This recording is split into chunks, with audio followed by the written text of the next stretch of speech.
Head over to StoneMaierGames.com right now and get your very own copy of Viticulture. Jamey Stegmaier let me know that Bags and Boards fans can enter the code TEXAS at checkout to receive $10 off their purchase of Viticulture. That's right. Go to StoneMaierGames.com, enter the code TEXAS at checkout, and Bags and Boards fans can get $10 off Viticulture, their very own copy of Viticulture from Stonemaier Games.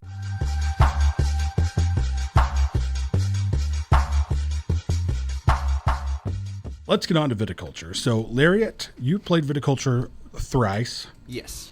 I've played Viticulture at least 6 or 7 times. Four score and 6 times. Yeah, there you go. So this is probably the most times I've ever played a game before we've reviewed it here on the show. Yeah. We typically like to get 3 to 4 plays in of a game before we review it on the show. We just happen to have had this long enough and have played it often enough because my wife loves this game. I love it. It's just so good. Yeah, I was going to mention, you said this one's more medium weight, but I wouldn't let anybody get carried away by that because it is so smooth and plays so easily. Oh, yeah. It's a lot lighter than it would seem. It's got you're right. It's got the simplicity of a lightweight game to learn how to maneuver through the game. And then it has that depth there too. It's got some real depth, but none of it's difficult. Mm-mm. So it's definitely a medium weight game, but if you're only into light games, this could be a good transition. It is very, very good. Yeah, for sure. So designed by Jamey Stegmaier. We've got a great interview up with Jamey Stegmaier on our SoundCloud page, by the way, soundcloud.com/bagsandboards. Jamey Stegmaier and Alan Stone, and published by Stonemaier Games, so it's just their names mixed together, which I think is kind of cool. Viticulture is a worker placement game about making wine that plays 2 to 6 players. We've played 2, 3, and 4 players. Game is split between spring, summer, fall, and winter. The game goes from -5 points based on cards that let you give up victory points to gain bonuses, and 25 points. And once someone reaches 20 points, the game ends after the current round, but players can go all the way up to 25 points because points can be scored after the game end is triggered. In the spring, that's the very beginning of each round, players choose their turn order. You pass the first player marker around, but that's just the order you're going to select your turn order in. Yeah. So in the spring, players choose their turn order. The further you go down in turn order, the better bonus you get. So the number 1 position has no bonus. The number 2 position is just drawing this card. And then it's all the cards, wine orders, vines. Summer and winter visitors. And then you get a coin. And then, let's see, there's a victory point, and then there's an extra worker. Which is a big... And that's the last one on there, because that's a big deal, getting an extra worker in this game. So you start out with 2 workers, and then your grande worker, and we'll get into all that. So in the spring, you choose your turn order, and it gives you bonuses. The game consists of getting vine cards, planting them in the field, harvesting them to make grapes, making wine tokens out of them, and then filling wine orders to get victory points. So there's also summer and winter visitor cards, which you get during either turn order selection or during the fall season. During the fall season, each player draws 1 visitor card. That's the whole fall. These cards give you bonus actions that help you along. So let's talk about summer and winter. So during summer and winter, you'll be choosing actions that are available in that season only. So in the summer, it's all about getting vine cards, planting those vine cards, giving tours to earn extra money, and building structures. So there are also spots to be able to play summer visitor cards. So if you're going to play a summer visitor or a winter visitor, you have to actually put your worker in a place that says, play this card. Yeah. So buildings include the different structures you can build, and the structures are a really cool part of it because the meeples are the actual shape of the structure, and you put them on your board, and so it looks cool. like you have a little farm by the time you're done. Yeah, for sure. And each person has their own personal player board that you do all of your grape tokens and wine tokens and your vines out in the field and all your structures. The structures are a trellis and irrigation tower to be able to plant certain types of vines, a windmill and a tasting room. These do things like give you victory points for planting a vine for the windmill and for giving a tour for the tasting room. So the yoke is it's really cheap to build the yoke, but it's an extra personal space to harvest that can be done in any season. And I feel like the yoke is the most unrecognized one. Oh, yeah. Because no one ever seems to hardly get it. But it's really valuable to be able to harvest in any season. Especially if you're playing in... I guess it would become more valuable with more players because that spot could be more easily blocked. Yeah, that's true. It could... Yeah, I think it could be more easily blocked. Even though they add For more sure. player spaces, I think it still could. Yeah, because especially if you go up to 6. Yeah. I mean, there's only 3 still, Yeah. but it just gives you the ability to harvest any time of the year. So, I mean, there may be some real reasons to want to harvest in the summer instead of the winter, which is where it usually happens. So, and then you've got your medium and your large cellars, and these have to be purchased to be able to upgrade your wines past a certain level. There's also a cottage, and the cottage allows you in the fall to draw an extra visitor card. No, I believe it allows you to draw a vine card, lets you draw some kind of card. Yeah. I don't remember. No one hardly ever buys the cottage. Yeah, I've never bought the cottage either. No, me neither. So during the winter, so that's all your actions during the summer. During the winter, you will be training new workers, harvesting grapes, making wine, and getting and filling wine order cards. This is how it goes. The number of vine cards is the number you put on your grape tokens. So if you've got a 2 and a 1, a 2 red on one card, and a 1 red and a 1 white on one card. So when you harvest that, you would have put a 3 red, a token on the 3 red, and on the 1 white. So that would be your grapes starting out. You just aggregate them together and add in. You might plant in different fields to not have to add the numbers together. So if you wanted multiple reds, you'd plant them in different fields. So at the end of each year, you increase your grape tokens. You can move a red or white token over to make that color wine of the same number. Those tokens increase at the end of the year also. To make a blush, you move a red and a white token over together, add the number together, and put that number on the blush. But blush starts in the medium cellar, so you can't do blush until you got the medium cellar. To make a sparkling wine, which starts in the large cellar, it's only 3 numbers sparkling wine, 7, 8, and 9. You move 2 red and 1 white token over, add them together, and put it on that number. Yeah. So when you fill wine order cards, you get victory points, and you move up on a residuals track that pays out at the end of the year. There are 3 spaces at each action, and this is what we were talking about. Yeah. In a 2-player game, you can only use the first space. In a 2 to 4-player game, or 3 to 4-player game, you can use the first 2 spaces. The second space has a bonus action on it that can be used by the first player to place there. When we first started playing, we thought it might be like if you went there first, you had to grab the one that didn't have a bonus so that the second player got the bonus, but that's not the case. So first person to go there can get the bonus. In the friendly variant, which is what we played in our 3-player game, you can only use the bonus space if you're going to get the bonus. Rather than blocking Yeah, you can't block it. Each player also has a grande worker that can be placed anywhere, even spots that are already taken up. This worker is really important. So in the first edition of Viticulture, I'm not sure exactly how it was, but each player didn't have a grande worker. I think the grande worker may have been available on the turn order selection. Okay. Instead of just the extra worker. Okay. So now in the second edition, each player has a grande worker, which is really good because it really makes a big difference. Yeah. Whether you should use that now to get that action or if that's important enough to go ahead and use that grande worker.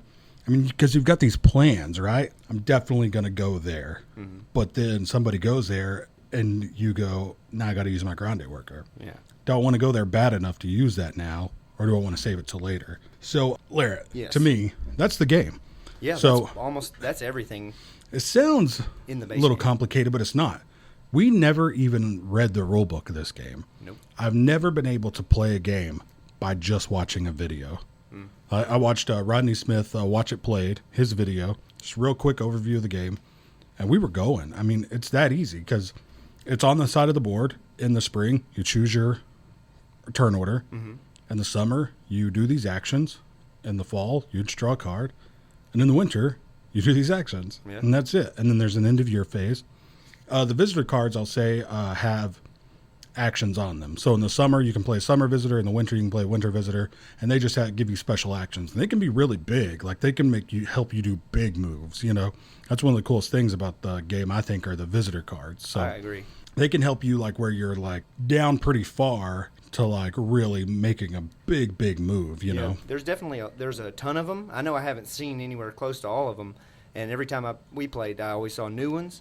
And there's definitely some that are big swings. They can definitely swing the game your favor. And there's cool stuff. Like, I mean, I was behind a couple points, and then I'd been getting a ton of money, and I didn't really have anything to spend it on. And then all of a sudden drew a card that said pay 3 for 1 victory point. And you can go up to 3 victory points. So, boom, got 3 victory points. I mean, they're really cool, but I haven't seen one that I thought was unbalanced. I mean, I've never seen a runaway in this game, like any like runaway leader. They're all pretty close. Yeah, for sure. So, Larry, this has got to be one of the smoothest games I've ever played. Each action you do feels really thematic and really makes sense towards the theme of the game, but it's also smooth. I mean, this game is silky, man. It is. I don't know that they could have. there's a certain amount of abstraction in any kind of game. I mean, you can't just make a game about making wine and actually make wine, but man, this is pretty close. I mean, you're mashing the grapes, you're aging them. At the end of every year, they get a little bit more valuable if you can get the right wine orders to fill. It is so smooth, and I'm sure we'll get into a little more later, but beautiful. Yeah, man. Aesthetically pleasing in the extreme. I think that's one of the things that really lends to the theme is the art and the components. So when it's not just, now I've got my windmill unlocked, you get to set a windmill there. So your little farm starts becoming a three-dimensional farm, I love that the player boards are double-sided. One side has everything labeled so that you'll know what effect it produces, but once you get it down, you can flip it over. The other side's identical, but no text, so it actually does just look like a little farm. Yeah, and the board's that way, too. The board's got the blank side, too. So, yeah, man, like we said, it's a really simple game to learn, but it offers a lot of strategy. I mean, we've played, like I said, 7 times, and I haven't gotten bored yet. I mean, I feel like there's a lot to learn about this game, and I'm getting better and better at it. Yeah. And there's not a lot of games so far that I've wanted to play over and over and over again. There's games that I do want to play over again, but it just never happens. Yeah. This one, we make sure we play this game regularly. Everything is so easy to set up. We're going in just a couple minutes, and then we're like really, really thinking about it and just really putting some brain power into it, but all the mechanisms are so simple. Yeah, it's easy to understand, but at the same time offers you enough choice to really diversify strategy, and added with the visitor cards makes it really flexible. For sure. Doing things in the right order and being efficient with your workers is really key. One of the things that can happen in this game is forgetting that, especially in the first round, that your workers have to be used in the summer and the winter. Yeah. And using up all your workers in the summer, and then we get to the winter, and you go, I don't have any more workers. I'm kind of stuck. What I mean? Yeah. So you got to really decide. One of the things in this game, it's hard to get. You've got this tendency that you want to keep drawing wine order cards until you get something that looks like what you've got on your board that you could fill. Yeah. You really can't work that way. Yeah. You've got to draw a wine order card and start working towards that wine order card. I think that was my mistake in our last game. You had a lot of wine order cards in your hand. Well, I just kept getting ones that had that sparkling on it, and I knew that I knew I was too far away from getting my large cellar to probably get there before one of y'all hit 20. So yeah, and I mean, it took me quite a few plays to figure that out. Like, draw 2 wine order cards early, and then just start working towards them. But one of the coolest things I found about this game is, people talk about multiple paths to victory a lot in board games. Mm-hmm. This game absolutely has that, because the last 2 games. Not the last 2, but a game I played with you and then the last game we played, I almost challenged myself, win this game without wine orders. Filled 1 wine order each time and won both games. Yeah. Just by building the windmill, building the tasting room, and using visitor cards to score points. Mm-hmm. So and I was tours. giving a tour with a tasting room, planting vines just to plant vines, and and then getting points off of cards. And this last time, what helped me was the patronage, but we'll get into that here in a little bit. Yeah. But man, there are a lot of ways to win this game. No one wine order. That's the end goal of the game, and I did it once. Other people are filling 2, 3, 4 of those wine order cards, but you don't have to. No, you don't have to at all. Because you only got to get to 20 points. Mm-hmm. And also grabbing that extra point in the turn order selection. So you grab that, then you give a tour, plant a vine. Grab that, give a tour, plant a vine, and then hopefully do that a few times and have a couple of cards like that one where you pay 3 to get a point. Mm-hmm. Get a couple cards like that, and you can take this game without really doing the main point of the game. Yeah. So it's a really cool game. It offers a ton of stuff, but like I said, we learned it off of video, and that's the first game I've ever done that with. Yeah, I really like a lot of the visitor cards will say one of 2 things. Well, not all of them, but a lot of them say they'll have 3 things listed and say pick 2. Yeah, that's kind of cool too. And they'll have ors, do this or do this. Uh-huh. And those decisions can really change. One card could really be terrible for you at one point in the game, and then a couple turns later you could use it very well. And I think that's really cool. Making people make decisions and making them feel important is definitely important in a game, and this one makes it very fun to do. For sure. In this game there's, I think that's one of the best things that board game, like you said, one of the best things board games can do, especially good Euro games, is make people make those decisions. In this game, I mean, as simple as this game is and as beautiful and like simply elegant looking as it is, those decisions start getting really tense. Especially, I think the key to this game is the split between summer and winter. I think that's the like genius of this game. Yeah. Like making hard decisions, saying, I really, really want to do all of this stuff in the summer, but there's still all that stuff I need to do over there. So I feel like in this game, you're constantly giving things up to do other actions, and it can create some really great tense moments within your own gameplay. Very. And there's a lot of interaction in the game. I mean, you're not really doing stuff to each other. Sometimes you can with cards, you know. There's a few cards that'll say like all players can do this and you get this for every player who does. But the interaction really comes in selecting your turn order, like do I really want to go first, and then inadvertently blocking people, so you got to like change your strategy on the fly. I mean, you can't have you can have goals that you're strategizing towards. Sometimes you got to change your plan to get there. I mean, sometimes you got to go, I'm just going to draw some visitor cards and hopefully it'll give me something that I can use to get where I need to go. Yeah. Larrett, big time recommend For sure. for me, man. I love this game. I do too. I mean, it's quickly becoming one of my absolute favorites, to the point where I think this could eventually become like a favorite game. Definitely. Viticulture, fantastic game. Go get Viticulture. So if you can find the first edition, there's a little rule set out there that'll help update the rules. I don't know where you could get the Grande workers, but you could use something for those Grande workers. Sure. You know what I mean? There's errata and stuff that to change that. The expansion came with a rule set or a few cards that had rule changes on them. It was in there for... No, what it was is there was a space in the expansion that had pieces to be able to change your first edition into a second edition version. So I bet you could get them on their website. Bet you could just email Stonemaier Games and say, hey, I really want to change this. Can I buy it? You know, they may just send it to you. Who knows? If you've already purchased the game. Yeah. But if you can find the second edition, even better. I mean, I know it came out on Kickstarter. I think it's out in the stores. But it's a big square box. They're kind of strange-sized boxes, right? Yeah, it is a little bit. And the expansion's even heavier. Yeah. And they're the same size, but... So Viticulture, great game. Yes.